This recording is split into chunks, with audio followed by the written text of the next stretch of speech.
ஹல்லேலூயா. நம்முடைய ஆண்டவராகிய இயேசு கிறிஸ்துவின் நாமத்தால் உங்கள் யாவருக்கும் வாழ்த்து சொல்லி, காலை வணக்கத்தையும் சொல்லி நம்முடைய ஆண்டவரை ஆராதிக்கலாம். வாருங்கள், அவருடைய வார்த்தைகளை தியானிக்கலாம். தேவனோடு கூட நம்முடைய தினசரி காரியங்களை ஆரம்பிக்கலாம் என்று உங்கள் யாவரையும் எல்லோரையும் இந்த அதிகாலை வேளையிலே நாம் தொடர்ந்து சந்திக்கிறோம். இந்த அனுதின தியானத்திலே உங்களோடு கூட ஆவிக்குரிய காரியங்களை பகிர்ந்து கொள்வதற்கு, உங்களை பலப்படுத்துவதற்கு, தினந்தோறும் இவ்வகையிலே ஆவிக்குரிய வாழ்க்கையில் உங்களை பலப்படுத்துவதற்கு ஒவ்வொரு நாளும் உங்களிடத்திலே வருகிறோம். இந்த அனுதின தியானம் அநேகருக்கு ஆசீர்வாதகரமாக இருக்கிறது என்று தெரிவிக்கின்றீர்கள். தொடர்ந்து இன்றைய தியானத்திற்குள் நாம் செல்லலாம் ஜெபத்தோடு. பரிசுத்தமுள்ள பிதாவே, நமக்கு நன்றி ராஜா. மற்றொரு வாய்ப்பை அருளி உம்மை துதிக்கிற பாக்கியத்தை அருளியிருக்கின்றீர். மற்றொரு நாள் எங்களுக்கு அருளியிருக்கிறீர். நன்றி ராஜா. என்னுடைய வாழ்வின் முடிவு எப்பொழுது எங்களுக்கு தெரியாதிருப்பதனாலே வாழும் காலமெல்லாம் உமக்காக வாழ வேண்டும் என்ற ஆசையோடு உம்மை மகிமைப்படுத்த சகாயம் அருள வேண்டும் என்று கிறிஸ்துவின் நாமத்தில் வேண்டிக் கொள்கிறோம் பிதாவே, ஆமென். ஏறக்குறைய தினந்தோறும் நாம் கேட்டுக்கொண்டிருக்கிற செய்திகளிலே ஒரு விஷயம் கட்டாயமா இருக்குங்க. அது என்னன்னு சொல்லுங்க பார்க்கலாம். மரணம். எங்கேயோ ஆக்சிடென்ட்ல மரிச்சிட்டாங்க, ஹார்ட் அட்டாக் வந்து மரிச்சிட்டாங்க, ஆரோக்கிய குறைவுனால மரிச்சிட்டாங்க, கொலை செய்யப்பட்டுட்டாங்க. இன்னும் தொடர்ந்து பார்த்தோன்னா வயதான காலத்தினால், வயது முதிர்ச்சினாலே இறந்து விட்டார்கள், ரொம்ப நல்லா இருந்து திடீர்னு மரிச்சிட்டாங்க என்று எங்கேயாவது ஒரு இடத்துல தினந்தோறும் மரணம் அப்படிங்கிறது நிகழ்ந்துக்கிட்டே தான் இருக்கு. காலையில் எழுந்திருக்கும் போது டிவி நியூஸை கேட்டாலும், நியூஸ் பேப்பரை வாசிச்சாலும், சோஷியல் மீடியாவில் போனாலும், முக்கியமா சாமானியர்கள் மரிச்சா எத்தனை பேருங்கிறதெல்லாம் கணக்கே இருக்காது. ஆனால் யாராவது கொஞ்சம் பெயர் புகழ் பெற்றவர்கள் மரிச்சாத ஊர் உலகமெல்லாம் அப்படியே பயங்கர நியூஸ் ஆக்கி ஒரு பெரிய காரியமா ஆக்குறது இன்னைக்கு நம்ம பார்க்கிறோம் இல்லையா? ஒரு மனிதன் எவ்வளவு காலம் வாழ்ந்தான் என்பது முக்கியமல்ல, எப்படி வாழ்ந்தான் என்பதுதான் முக்கியம். எவ்வளவு ஆஸ்தியை விட்டு விட்டு சென்றான் என்பது முக்கியமல்ல, எந்த அளவுக்கு நல்ல பெயரை சம்பாதித்து விட்டு சென்றிருக்கிறார் என்பது உலகத்தில் முக்கியம். இதேபோல பைபிள் பிரகாரம் பார்க்கும்போது நாம் எத்தனை காலம் வாழ்ந்தோம், எவ்வளவு கனமான காரியங்களை செய்தோம், எந்த அளவுக்கு ஆஸ்தியை சம்பாதித்திருக்கிறோம், எத்தனை மனிதர்களை போஷித்திருக்கிறோம், எவ்வளவு பெரிய காரியங்களை செய்திருக்கிறோம், பெரிய பெரிய இன்வென்ஷனை செய்திருக்கிறோம் என்றதெல்லாம் முக்கியம் அல்லவே அல்ல. ஆனால் இந்த வாழ்க்கையின் மூலமாக நம்முடைய ஆண்டவரை எந்த அளவுக்கு கனப்படுத்தி இருக்கிறோம், அவர் அருளியிருக்கிற ரட்சிப்பின் அடிப்படையில் எந்த அளவுக்கு மகிழ்ந்திருக்கிறோம், ரட்சிப்பை அறியாத எத்தனை பேரை இயேசு கிறிஸ்துவுக்காக சம்பாதித்திருக்கிறோம் அப்படிங்கிறதா நமக்கு ரொம்ப ரொம்ப முக்கியம். அதனாலதான் ஒரு விசுவாசி ரட்சிக்கப்பட்டதற்கு பிறகு ஆண்டவருக்காக வாழ வேண்டும். பவுல் சொல்றான் இல்லையா, பிலிப்பியருக்கு எழுதின நிருபத்தில் 1 அதிகாரம் 21 வசனத்துல, கிறிஸ்து எனக்கு ஜீவன், கவனிங்க, சாவு எனக்கு ஆதாயம். கிறிஸ்து எனக்கு ஜீவன், சாவு எனக்கு ஆதாயம். அதே போல பவுல் சொல்லுகிறான் கலாத்தியருக்கு எழுதின நிருபத்திலே 2 அதிகாரம் 20 வசனத்திலே, கலாத்தியர் 2:20, கிறிஸ்துவுடனே கூட சிலுவையில் அறையப்பட்டேன், ஆயினும் பிழைத்திருக்கிறேன், இனி நான் அல்ல, கிறிஸ்துவே எனக்குள் பிழைத்திருக்கிறார். இப்பொழுது நான் ஜீவனோடு இருக்கிறேன் என்றால் ரட்சிக்கப்பட்டதற்கு பிறகு அப்படி ஜீவித்திருப்பது நான் அல்ல, கிறிஸ்துதான் எனக்குள்ளே பிழைத்திருக்கிறார். நீங்க விசுவாசிதானா? ஆண்டவரை விசுவாசிக்கிறீங்களா? பாவத்தை அறிக்கையிட்டு அதை விட்டுட்டீங்களா? கிறிஸ்துவின் ரத்தத்தால் கழுவப்பட்டிருக்கீங்களா? பேப்டிசம் பெற்றுக்கொண்டு சாட்சியில நிலைநிற்கிறீங்களா? அப்படியே நீங்கள் உங்கள் சொத்து அல்ல, கிரியம் செலுத்தி வாங்கப்பட்டிருக்கிறீர்கள். நீங்கள் உங்களுடையவர்கள் அல்ல, உங்களுக்குள் கிறிஸ்துவே இருக்கிறார். உங்களுக்குள் கிறிஸ்துதான் பிழைத்திருக்கிறார் என்பதை உணர வேண்டும். ஒருவன் கிறிஸ்துவுக்குள் இருந்தால் அவன் ஒரு புதிய சிருஷ்டி, பழையவைகள் ஒழிந்து போய் எல்லாம் புதிதாயின. எனவே நம்முடைய வாழ்க்கையில கிறிஸ்துவை கொண்டிருக்கும் போது நம்முடைய வாழ்க்கை வித்தியாசமா இருக்குங்க. நம்முடைய வாழ்க்கையில ஒவ்வொரு நாளும் நமக்கு வருகிற ஆசைகள், நம்முடைய கோரிக்கைகள், இவைகளெல்லாம் நம்முடைய இலக்கு எல்லாம் தேவனை மகிமைப்படுத்துகிறதா இருக்க வேண்டும். பிழைத்திருக்கிறேன், இனி நான் அல்ல, கிறிஸ்துவே எனக்குள் பிழைத்திருக்கிறார். நான் இப்பொழுது மாம்சத்தில் பிழைத்திருக்கிறதோ என்னில் அன்பு கூர்ந்து, கவனிங்க, என்னில் அன்பு கூர்ந்து எனக்காக தம்மைத்தாமே ஒப்புக் கொடுத்த தேவனுடைய குமாரனை பற்றும் விசுவாசத்தினாலே பிழைத்திருக்கிறேன். ஹல்லேலூயா. நான் வாழ்கிற வாழ்க்கை என்னை அன்பு கூர்ந்து எனக்காக தம்மையே அர்ப்பணித்த ஆண்டவரிடத்திலே விசுவாசத்தோடு கூட நான் வாழ்கிறேன். மரண பயம் என்பது ஆண்டவரை அறிந்திருக்கிறவர்களுக்கு இல்லைங்க. எத்தனை மரணங்களை குறித்து கேள்விப்பட்டாலும், நாமும் மரிக்க வேண்டி இருந்தாலும், பிழைத்திருந்தாலும் சாவாக இருந்தாலும், அதாவது ஜீவனானாலும் மரணமானாலும், ஜீவனானாலும் மரணமானாலும் நமக்கு கிறிஸ்து தான். நான் கிறிஸ்துவுக்காக பிழைத்திருக்கிறேன். ஷாவென்றால் கிறிஸ்துவுக்கு தான். பவுல் சொல்லுகிறான், ஷாவாக இருந்தாலும் ஜீவனாக இருந்தாலும், அதாவது வஞ்சகத்தினாலாவது உண்மையினாலாவது எப்படியாவது கிறிஸ்து அறிவிக்கப்படுகிறார் என்பதிலே சந்தோஷப்படுகிறேன். தொடர்ந்து என்ன சொல்றான்னு பார்க்கலாம். பிலிப்பியர் 1:20 பவுல் சொல்லுகிறான், நான் ஒன்றிலும் வெட்கப்பட்டு போகாமல் எப்பொழுதும் போல இப்பொழுதும் மிகுந்த தைரியத்தோடு ஜீவனாலாகிலும் சாவினாலாகிலும் கிறிஸ்து என் சரீரத்தினாலே மகிமைப்படுவார் என்பதனுடைய வாஞ்சை. கொஞ்சம் யோசிங்க, நாம எத்தனை காலம் இந்த உலகத்திலே வாழ்கிறோம் என்பது முக்கியம் அல்லவே அல்ல. கிறிஸ்துவுக்காக நாம் என்னென்ன சாதித்திருக்கிறோம்? கிறிஸ்துவை மகிமைப்படுத்துகிற வாழ்க்கை வாழ்கின்றோமா? தேவனுடைய ராஜ்யத்தில் நிலையாய் இருக்கிறவைகளுக்காக நாம் போராடுகிறோமா? தேவனுடைய மேலான திட்டங்களை அறிந்து அந்த திட்டத்தின்படி நான் வாழ்கிறேனா என்கிறவைகளை நாம் நினைவு கூற வேண்டும். வாழ்வு, சாவு, ஜீவன், மரணம் என்பது அது ஆக்சுவலா பார்த்தா காலை மாலை அப்படிங்கிற மாதிரி சாதாரணம் தான் ஒரு விசுவாசிக்கு. நாம் மரணித்தால் ஒரு திரையை கடந்து மகிமையின் சரீரத்தோடு கூட ஆண்டவரின் ராஜ்யத்திற்கு செல்கின்றோம், அதுதாங்க அர்த்தம். எனவே இயேசு கிறிஸ்துவை விசுவாசிக்கின்றவர்கள் மரண பயத்துக்கு இடம் தர மாட்டாங்க. மரண பயம் இருக்கவே இருக்காது.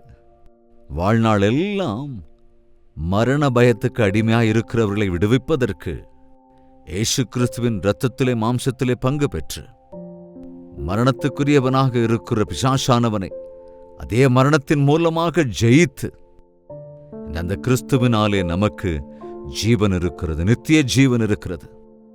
ஒருவன் என்னை விசுவாசிப்பான் என்றால் அவனுக்கு மரணம் இல்லை, மரித்தாலும் கூட பிழைப்பான் என்ற ஆண்டவருடைய வார்த்தைகளை ஞாபகத்தில் வச்சுக்கணும்.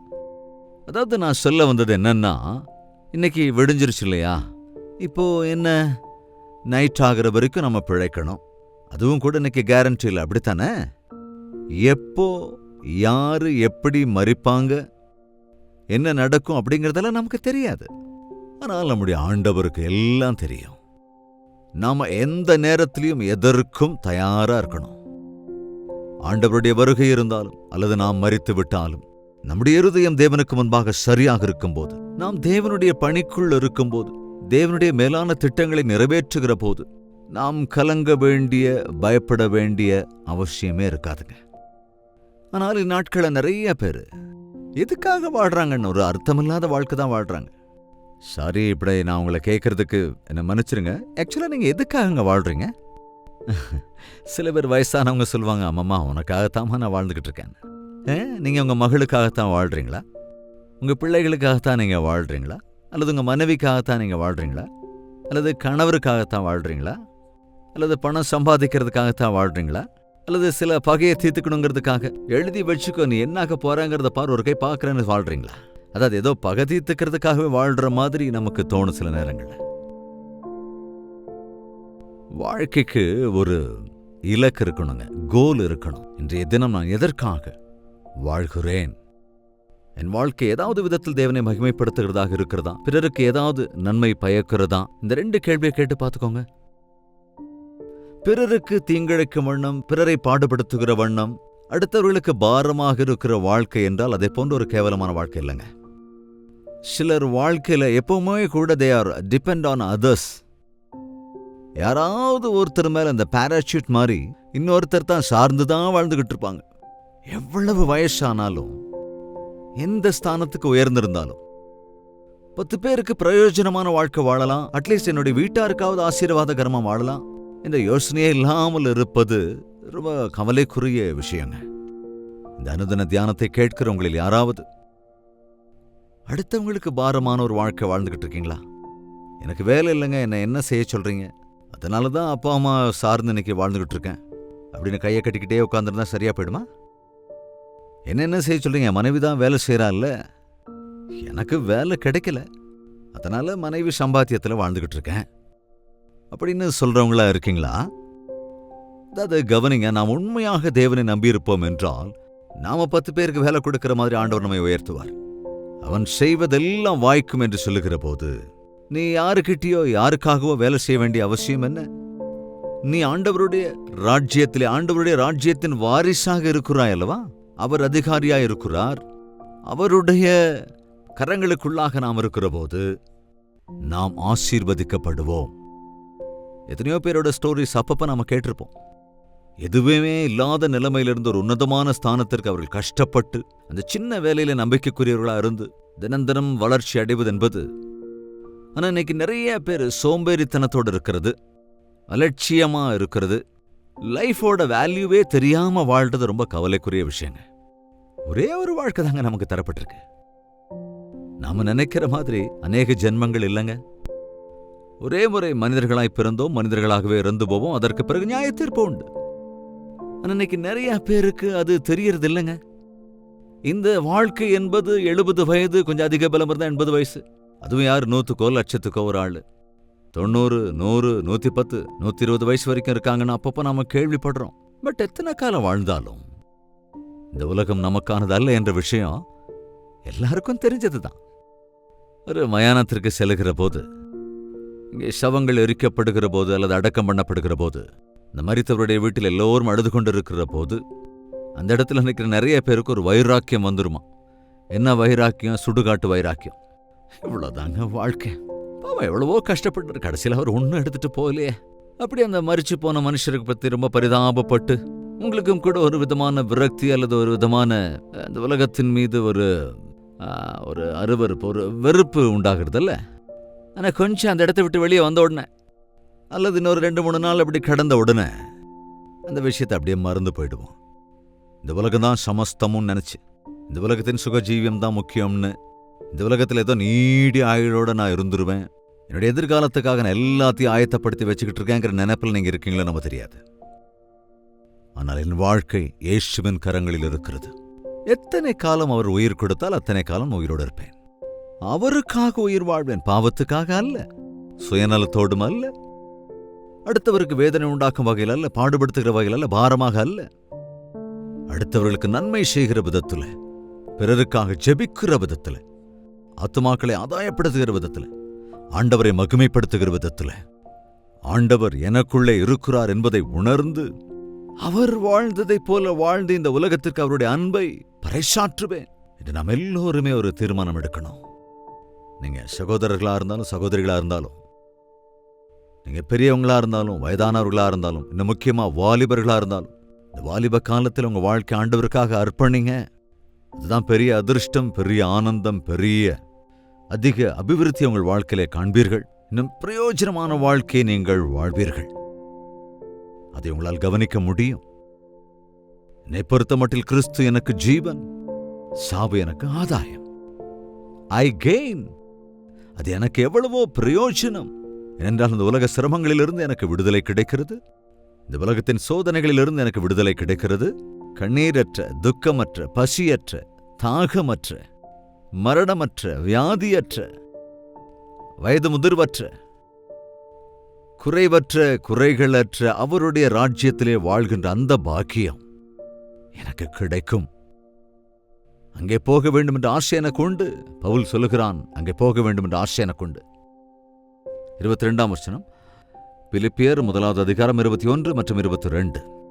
கிறிஸ்து எனக்கு ஜீவன், கவனிங்க, சாவு எனக்கு ஆதாயம். ஆகிலும் சரீரத்தில் பிழைத்திருக்கிறதுனாலே என் கிரியைக்கு பலனுண்டாயிருப்பதால் நான் தெரிந்து கொள்ள வேண்டியது என்னதென்று அறியேன். ஏனெனில் இவ்விரண்டினாலும் நெருக்கப்படுகிறேன். தேகத்தை விட்டு பிரிந்து கிறிஸ்துவுடனே கூட இருக்க எனக்கு ஆசை உண்டு, அது அதிக நலமாயிருக்கும். அப்படியிருந்தும் நான் சரீரத்தில் தரித்திருப்பது உங்களுக்கு அதிக அவசியம். எல்லாரும் போய் சேர்ந்தார்களா எப்படிங்க? ஆண்டவரை அறியாதவங்க நிலைமை என்ன? உன் பிள்ளைகளை நல்லவங்கள ஆக்கிற வரைக்கும் நீ இருந்தாகணும். உன்னுடைய பிள்ளைகளுக்காக நீ வாழ வேண்டும், அவர்களுக்காக விண்ணப்பம் செய்வதற்கு, அவர்களை ஸ்திரப்படுத்துவதற்கு, அவர்களுக்காக ஜெபிக்கிறதற்கு. இந்த உலகத்திலே கஷ்டம் இருக்கும், சிரமங்கள் இருக்கும், போராட்டங்கள் இருக்கும். நீ ஆண்டவர்கிட்ட போயிட்டு ஆனந்தமா நீ அங்க இருக்கலாம். ஆனா உனக்கு இருக்கின்ற கடமைகளின் அடிப்படையில், உனக்கு இருக்கின்ற தேவைகளின் அடிப்படையில் தேவன் உன்னை வைத்திருக்கிறார். எனவே தேவனை துதிக்க வேண்டும். அவர் அருளுகிற ஆயுளை அவருக்காக உபயோகிக்கலாம். ஆத்தும ஆதாயம் செய்கிறவர்களாய் இருக்க வேண்டும். எலியா செத்து போலான்னு நினைச்சாங்க. இல்ல எலியா, நீ சாகிறதுக்கு முன்னால் உனக்கு நிறைய வேலைகள் இருக்கு. நீ ராஜாக்களை அபிஷேகம் பண்ணணும், உனக்கு பதிலா இன்னொரு தீர்க்கதரிசியையும் அபிஷேகம் பண்ணணும். வேலை வருகிற போது நானே உன்னை அழைத்துக் கொள்ளுவேன் என்றார் அல்லவா? அதனால சாகணும்னு ஆசைப்படாதீங்க, பிழைக்கணும்னு விண்ணப்பம் பண்ணுங்க. உயிர் வாழணும்னு கண்டிப்பா கேட்பீங்க நீங்க, ஆனா ஆண்டவருக்காக வாழணும்னு கேட்கணுங்க. எனக்கு ஆயுள கொடுங்க ஆண்டவரே, உமக்காக நான் வாழ்கிறேன். என்னை பிழைக்க வைங்க ராஜா, உமையே மகிமைப்படுத்துகிறேன், உம்முடைய சாட்சியாக வாழ்வேன் என்று தேவனோரோடு உடன்படிக்கை செஞ்சுக்கலாமாங்க? ஜெபிக்கலாம். பரிசுத்தமும் அன்பும் நிறைந்த பிதாவே, ஒரு விஷயம் எங்களை கண்ணோக்கி பாருங்க. மரண பயம் இந்த உலகத்தை பற்றி பீடித்துக் கொண்டிருக்கையில், பஞ்சங்கள், தடைகள், அபாயங்கள், ஆபத்துகள், எதிர்பாராத திடீர் மரணங்கள் எங்கள் கண்களுக்கு முன்னால் பார்க்கிற போது மரண பயத்திற்கு எங்களுக்குள் இடமில்லாதபடி எங்களுக்கு ஆண்டவராகிய கிறிஸ்து, ஜீவாதிபதியாக கிறிஸ்து இருக்கிறார் என்று, நாங்கள் பிழைத்தாலும் மரித்தாலும் கிறிஸ்துவுக்குரியவர்கள் என்று விசுவாசிக்கிறதற்கும், எங்கள் பிழைப்பின் மூலம் உம்மை மகிமைப்படுத்தி உம்முடைய அழைப்பை ஏற்றுக்கொண்டு உம்முடைய ராஜ்யத்தின் வாரிசாக வேண்டும் என்ற இந்த வேளையில எங்களுக்கு சகாயம் அருள வேண்டும் என்றும், இந்த உலகத்தில் என்ன நோக்கத்தோடு எங்களை இன்னும் வாழ வைத்துக் கொண்டிருக்கிறீரோ அந்த பொறுப்புகளை எல்லாம் நிறைவேற்றுவதற்கும் உம்முடைய கிருபை அருளிச் செய்து உம்முடைய சாட்சியா எங்களை வாழ வைக்க வேண்டும் என்றும் கிறிஸ்துவின் நாமத்தில் வேண்டிக் கொள்கிறோம் பிதாவே, ஆமேன். நம்முடைய கர்த்தராகிய இயேசு கிறிஸ்துவனுடைய கிருபையும், பிதாவாகிய தேவனுடைய அன்பும், பரிசுத்தாவின் அந்யோன்ய ஐக்கியமும், சந்தோஷமும், சமாதானமும் ஒருமனப்பட்டிருக்கிற அனைவரோடும் என்றும் என்றும் சதா காலங்களிலும் தங்கித் தரித்திருப்பதாக. ஆமேன். உங்கள் ஜெப தேவைகள் மற்றும் பாரங்களை 8939801234 என்ற நம்பருக்கு டெக்ஸ்ட் அல்லது வாய்ஸ் மெசேஜ் மூலமாக வாட்ஸ்அப்பில் அனுப்பி தெரிவியுங்கள். உங்களுக்காக நாங்கள் ஜெபிக்க ஆயத்தமாக இருக்கிறோம். ஆண்டவருக்கு சித்தமானால் நாளை இதே நேரம் இதே அனுதின தியானத்தில் மீண்டும் நாம் சந்திக்கலாம். அதுவரைக்கும் தேவாதி தேவனுடைய மகா கிருபை உங்களுக்கு துணையாயிருப்பதாக.